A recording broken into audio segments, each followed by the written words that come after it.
Well, hello everybody, and welcome to Iag Live. And this is Iag Live number 5, test number 5. And Oscar and I, Oscar, our producer, are working on a different way of broadcasting. We're still testing, still getting things right. I noticed when I first came up, there was a little bit of a screen share there, but Oscar has very quickly zoomed me up. So that's great. So this is test number 5, still only just a very small number of people can see this live stream. Corey, Scott, and we'll share this with some of the IAG team, probably the executive leadership team, currently streaming on Oscar's YouTube, which I believe has a grand total of 6 subscribers, which is great. Keep it nice and intimate. So we're testing this out, and under this methodology, I can focus more on, and I'm just going to adjust my camera slightly here. Maybe, yeah, there we go. I can focus a little bit more on the screen in front of me and present without the distractions of producing. Oscar is doing that in the background. All right, so let's get into it. So let's pretend it's a Friday 10 a.m. and this is a live broadcast, and I would say that it's been a huge news week. It really has been genuinely a huge news week this week. In fact, I pulled up 21 stories to talk about. Now, we're not going to talk about all 21. We're just going to do 5, the first 5, since this is a test. But easily, there's 21 stories this week. I could have offered some commentary on. Of course, we do, but we probably published 35, 40 stories this week. So let's start with the first one. Oscar, you want to bring up the first story? And excuse me. Padcore orders immediate removal of all billboards out of home advertising by online gaming operators. So this was Monday of last week. I was actually in the Philippines when this meeting took place. I think I was. Very, very interesting. There's been a lot of, Oscar, you want to go down to the text?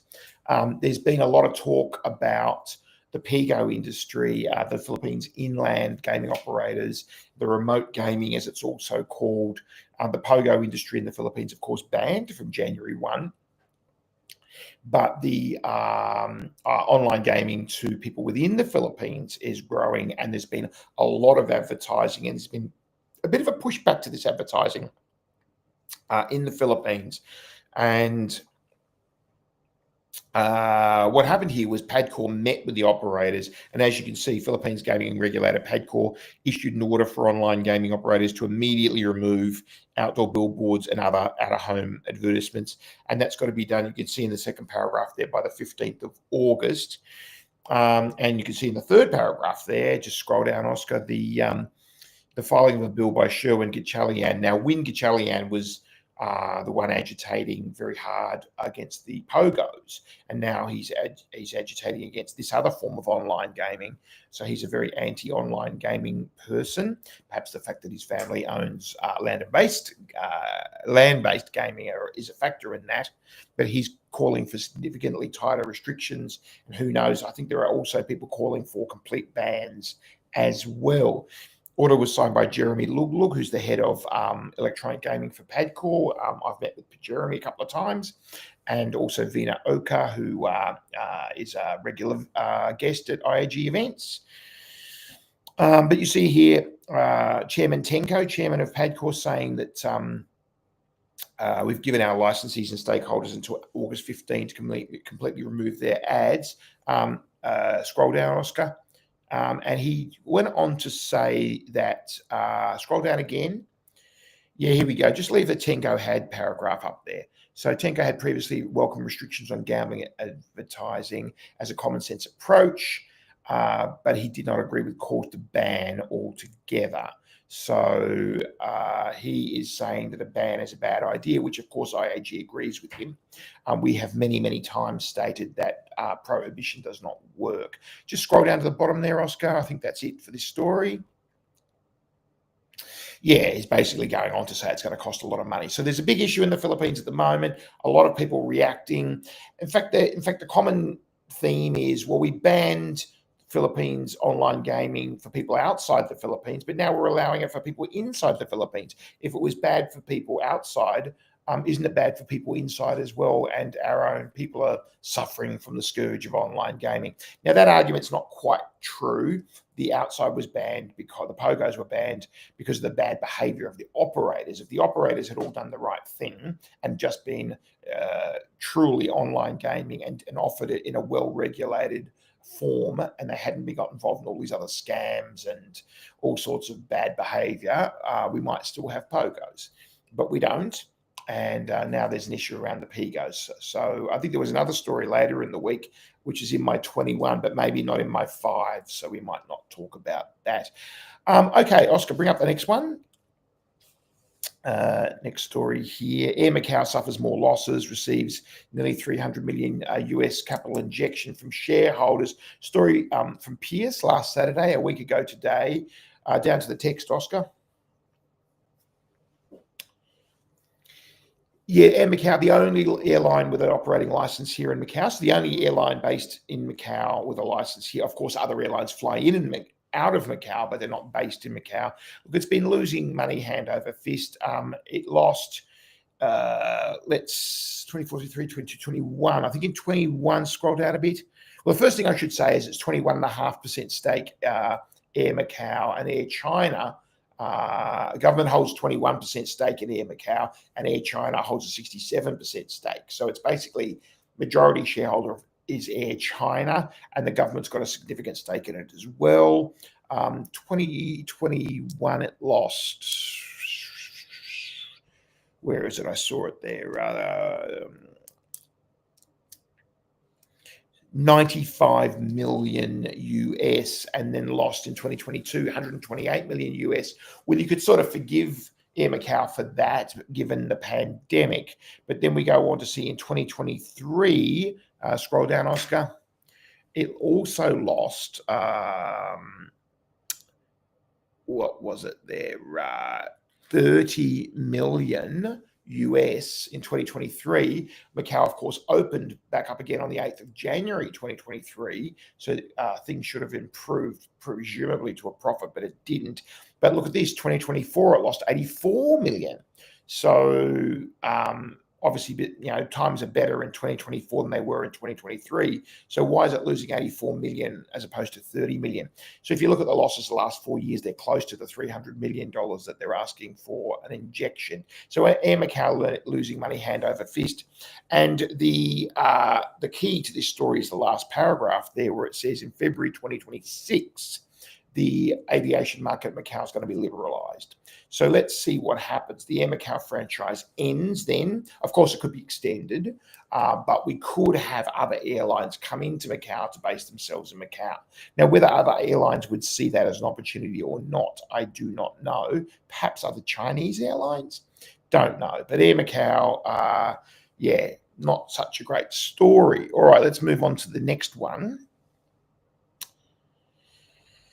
Macau After Dark. Now, the reason for bringing this one up is it's got a video in it, so we can test playing the video within the stream. So we released the video for Mad 30, which we had at Artisan Grand Lappa, our great friends. The general manager there, Rutger Verschuren, is a great friend of IAG's, and he had us as his guest at Vasco Bar, great bar at Grand Lappa. If you're visiting Macau, you could do a lot worse than going to Grand Lappa and enjoying a drink at Vasco Bar.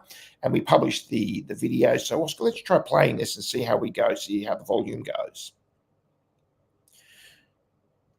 So I'm not hearing any volume there.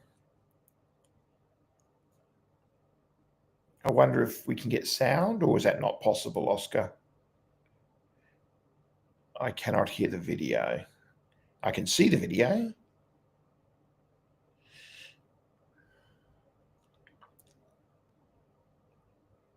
No, can't hear the video. So not sure what's going on there. Maybe we need to hear the video. Maybe we need to go to YouTube or something. Although before, when I was doing it in a different way, before this producer mode, you could hear the video. So, and actually it was quite loud. So I'm not sure what's going on there. I think Oscar's playing with some settings there. All right, well, let's leave that for another day, Oscar. That's something to note down, that we need to test playing videos within streams, because I will definitely want to play videos within streams, whether they be videos that we've published on asgam.com or other videos going straight to YouTube, or indeed elsewhere on other websites playing videos. We may well want to do that. I may well ask you, Oscar, to pause while I give some commentary and then restart. That could definitely happen. So let's put that down on the to-do list to be tested and to work before we go truly live with these IAG Lives. All right, well, let's go to the next story.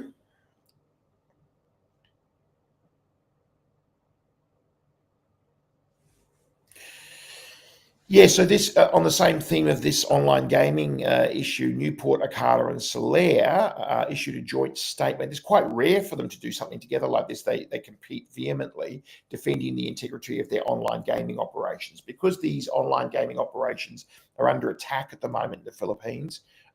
Newport, Okada, and Solaire wanted to come out and say, well, we're not bad guys, basically. So you scroll down. This is a story Ben did last Monday.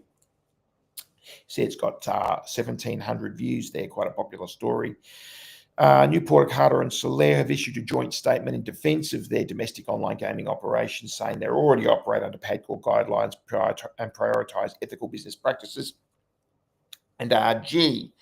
And as Ben says there, the rare public display of unity between three operators follows the move by some Filipino lawmakers to impose restrictions and even potentially bans.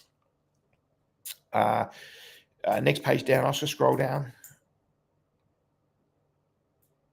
Yeah, here we go. One senator, Juan Miguel Zubiri, I think it is, has gone a step further by filing a bill seeking an outright ban.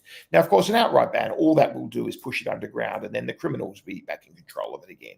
So this is what people who want to ban gambling don't realize, that it doesn't actually get rid of the gambling. It just hands it over to the criminals. So, we've had this discussion many, many times, including recently in Thailand at the Tekka event that IAG did. So just scroll down, Oscar. I think we're basically done with this story. Yep. And there's just a reference to the previous story. Next one down, Oscar. Yeah, keep going. I think we're, yeah, there we go. Yeah, and this is the bottom two paragraphs there. Quite is a separate issue. Late last week, a collection of online gaming operators. So this is not Solaire and Newport. This is online gaming operators issued their own joint statement that again saying, hey, if you impose too many restrictions, it won't be good. And they made the point here, quite funny, that out of 195 countries, I presume that's the 195 United Nations countries, because I think that's 195, 177 regulate online gambling. Not quite sure if that's right. I think that might include the ones that are silent on online gambling. And then they say the 18 that don't include North Korea, Iran, and Somalia. So they're trying to paint, if you don't regulate online gambling, you're like these three countries. I don't know about if I really subscribe to that logic, but they're trying to make a point. Fair enough. Okay, next story, Oscar. Oh, yeah, this is just a chance for us to plug the IAG Expo. Of course, IAG are holding the IAG Expo on September 8, 9, and 10 in Newport. We've got special hotel, if you are attending and you need a room at Newport, special hotel room rate. Scroll down, Oscar. And we've got the 5 hotels there. Well, they're the 4 events that we're going to have at the IAG Expo. First year this year for the exhibition, Tuesday 9th and Wednesday 10th of September, but the third year for the summit, the awards, and the MAD. So really looking forward to that. The whole team at IAG are putting in a huge effort there. And by the way, sneak peek for people listening to IAG Live, we are launching iagexpo.com, relaunching the website. There is a website there at the moment, but it's just basically a placeholder. The real website launches on Monday, so that will be exciting. Monday, probably around 1 p.m., something like that, give or take an hour. So that'll be exciting. Scroll down, Oscar, and we'll get the hotel names, no doubt. Oh, no, it doesn't have the hotel names. Well, we could click on this link. See, it says you can book the room by clicking on this link. Let's do that. Let's click on this link. Yeah, here's the IAG Academy website, and then scroll down, here are the hotels. So Hotel Akura is probably the flagship. Then you've got Hilton Manila, and you can see the rates there. Hilton Manila, which is where I often stay. Great coffee there at Madison's on the ground floor, the little coffee shop there. Manila Marriott Hotel, which is very close to the event. The event will be at the Marriott Grand Ballroom. You've got the Sheraton just behind the Hilton, and of course, for those more budget-conscious travelers, the Holiday Inn Express Manila, which is a perfectly decent hotel. I've stayed there. It's nothing wrong with the Holiday Inn. And it's a little bit cheaper. And actually quite a lot cheaper, isn't it? 5,000 peso a night as opposed to 12,000, I think, for the others. The others are all roughly around 12,000. Scroll up, Oscar, about 12,000, are they? Oh, Sheraton's 9,000. What do we got? Marriott's 12.6. Scroll up.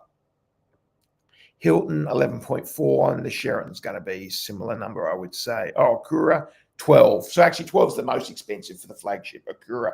And if you wanted to go even less expensive, you could consider the Belmont and the Savoy. The Belmont and the Savoy are technically not part of Newport World Resorts, the integrated resort, but they are within the Newport Township. And actually, they're closer to the venue than the Sheraton, the Hilton, Hyatt, which is the Holiday Inn, and Akura. But you do have to cross the road, which is not undercover, but, who cares? So that's another option as well. Actually, 7 hotels available. All right, next one, Oscar, is that the last one? If that's the last one, just bring me up. If there is another one, bring the other one up. Looks like that's the last one. Well, this was great. This experiment worked pretty well, I thought, for the first time ever. So Oscar and I will get this a bit more polished as time goes on. But I think this is a great thing. And I do notice, Oscar, I may as well communicate with you through the stream. I felt very much more focused on the content, not having to worry about production and just calling out what I'd like done. I think this is the way we do it. So if you agree, say yes. And I can do a sneaky little, he says yes, I can let the viewers know that Oscar said yes too. So this might be the way we do it. All right, well, that's fantastic. That was a great little test. And we'll be doing a few more tests before we go live. I was hoping to go live yesterday, but realistically, that's not going to happen. So, it hasn't happened. So let's go for the next. Now, look, I don't have my calendar. Maybe I could just sneakily go to another window or something and go to the calendar. I guess my screen is wobbling around. No, I'm on full screen. Maybe, Oscar, maybe you can tell me what's the date next Friday. And we're just waiting for that to come up. He will tell me in a minute. I think today's I don't know, what is the date today? Waiting for an answer on that. He's probably looking in the calendar himself. There he is, 25, July 25, apparently. So Friday, July 25 might be the go live date for IAG Live. We've got a little bit of work to do to be ready for it, but it would be great if we did. All right, that's it from me.